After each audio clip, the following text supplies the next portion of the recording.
Why did the president break his promise not to enter into any decisions about what cases the Justice Department should bring and not bring?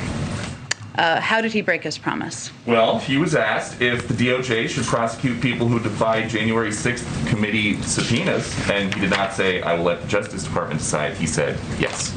Well, let me reiterate, and I put out a statement also on Friday night on this, where I conveyed clearly that, one, the president continues to believe that January 6th was one of the darkest days in our democracy. He also continues to believe that the Department of Justice has the purview and the independence to make decisions about prosecutions. And that continues to be his view, and that it continues to be how he will govern. You say that is his view, but that is not what he said. I just conveyed what his view is, and that is also how he has operated, how he has governed, and how he will continue to govern. And I think that's what's important for people to watch. So then what's changed since last year when he said, I will not do what this former President Trump does and use the Justice Department as my vehicle to insist that something happened? Well, since you give me the opportunity here, former President Trump used his office to incite an insurrection. He put political pressure on senior DOJ officials to propagate lies about the election to the point where they threatened to resign en masse. I think there's hardly a comparison there.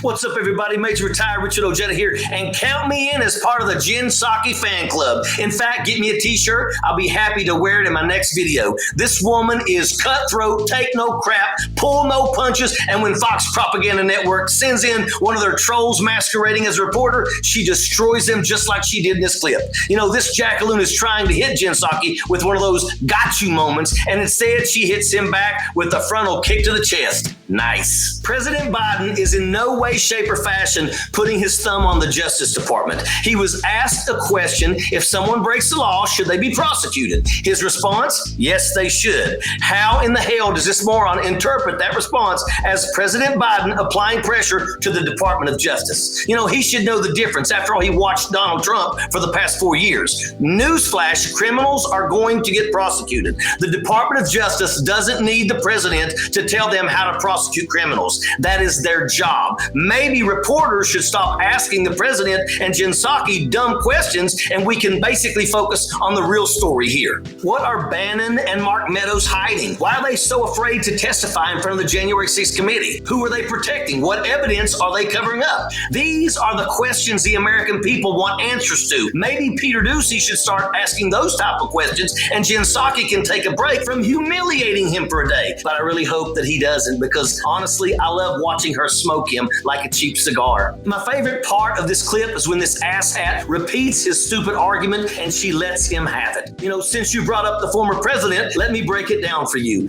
I am absolutely loving every minute of this exchange. It's like watching one of Mike Tyson's fights back in his prime, of course. You know, the knockout can be seen before the bell even rings, and she delivers it every single time. The American people deserve honesty, integrity, and transparency in their White House press secretary, something we didn't get for 4 years under you-know-who. So now that we have it, and we get some flair too, it is no wonder that she's become such a superstar for many of us. Hey, Fox, OAN, Newsmax, and whatever crappy network Murdoch manufactures next, you guys bring it on. Psaki will knock it out of the park again and again and again. Sappers clear the way, airborne all the way.